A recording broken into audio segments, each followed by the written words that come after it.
মাত্র ১ বছর আগে ১৪১ কোটি টাকা খরচ করে পুলিশের পোশাক বদলানো হয়েছিল।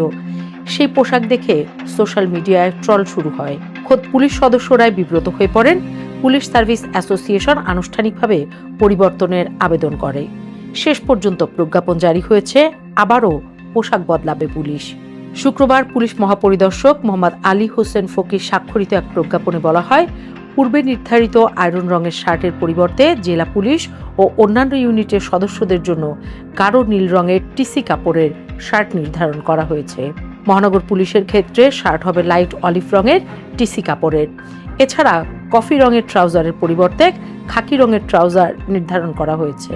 প্রজ্ঞাপনে আরও বলা হয়েছে, পূর্বে নির্ধারিত আয়রন রঙের জ্যাকেট, জার্সি, কার্ডিগান ও পুলোভারের পরিবর্তে গাঢ় নীল রঙের জ্যাকেট, জার্সি, কার্ডিগান ও পুলোভার ব্যবহার করা হবে।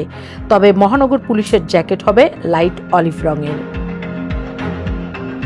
নারী পুলিশ সদস্যদের পোশাকেও পরিবর্তন আনা হয়েছে। জেলা পুলিশ এবং আর্মড পুলিশ ব্যাটালিয়ন, বিশেষায়িত পুলিশ ব্যাটালিয়ন, স্পেশাল ব্রাঞ্চ, অপরাধ তদন্ত বিভাগ ও র্যাপিড অ্যাকশন ব্যাটালিয়ন ছাড়া অন্যান্য ইউনিটের নারী সদস্যদের জন্য গাঢ় নীল শাড়ি ও গাঢ় নীল ব্লাউজ নির্ধারণ করা হয়েছে। মহানগর পুলিশের নারী সদস্যদের জন্য গাঢ় নীল রঙের শাড়ির সঙ্গে লাইট অলিভ রঙের ব্লাউজ নির্ধারণ করা হয়েছে। হেড কভারে অনুমোদিত গাঢ় নীল রং হতে হবে বলেও প্রজ্ঞাপনে উল্লেখ করা হয়েছে। সংশোধিত বিধানে গ্রীষ্মকালে অর্ধহাতা এবং শীতকালে পূর্ণ হাতার শার্ট পরার বিধান বহাল রাখা হয়েছে। কিন্তু প্রশ্ন হলো, সরকার বলছে খরচ নেই, তাহলে গেল বছর যে ১৪১ কোটি টাকা গেছে সেটার কি হবে? অন্তর্বর্তী সরকারের আমলে ২০২৫ সালের জানুয়ারিতে পোশাক পরিবর্তনের সিদ্ধান্ত হয়। শার্টের রং করা হয়েছিল iron grey, pant coffee colour. মাঠে নামার পর পুলিশ সদস্যরা সামাজিক মাধ্যমে ট্রলের শিকার হলেন। অনেকেই বলেছেন, এই পোশাকে পুলিশকে চেনাই যায় না। ৬ মাস পার হতে না হতেই পুলিশ সার্ভিস অ্যাসোসিয়েশন আনুষ্ঠানিকভাবে স্বরাষ্ট্র মন্ত্রণালয়ে চিঠি দিয়ে পোশাক পুনর্বিবেচনার দাবি জানায়। এটা প্রথম নয়, বারবার বদলেছে পুলিশের পোশাক। স্বাধীনতার পর থেকে বাংলাদেশ পুলিশের পোশাক ছিল খাকি। মুক্তিযুদ্ধেও সেই পোশাকেই লড়েছেন পুলিশ সদস্যরা। ২০০৪ সালে প্রথম বড় পরিবর্তন আসে।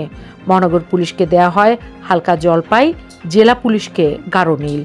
২০০৯ সালেও আংশিক পরিবর্তন হয়। ব্যাজ, লোগো, মনোগ্রাম বদলেছে আরও বেশিবার। তারপর ২১ বছর পার করে ২০২৫ সালে অন্তর্বর্তী সরকার আবার বড় পরিবর্তন আনলো। সেই পরিবর্তনে খরচ হলো ১৪১ কোটি টাকা। আর ১ বছর পার না হতেই আজ আবার বদলানোর প্রজ্ঞাপন।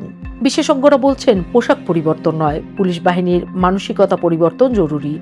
জনবান্ধব পুলিশ তৈরি করাই মূল চ্যালেঞ্জ। পোশাকের রং বদলালে বাহিনীর চরিত্র বদলায় না। অথচ রাষ্ট্রের কোষাগার থেকে কোটির পর কোটি টাকা যাচ্ছে। মাঠ পর্যায়ে পুলিশ সদস্যরা বলছেন, পোশাকের ডিজাইন বদলানোর চেয়ে কাপড়ের মান, আরামদায়কতা আর সময় মতো সরবরাহ নিশ্চিত করা বেশি দরকার।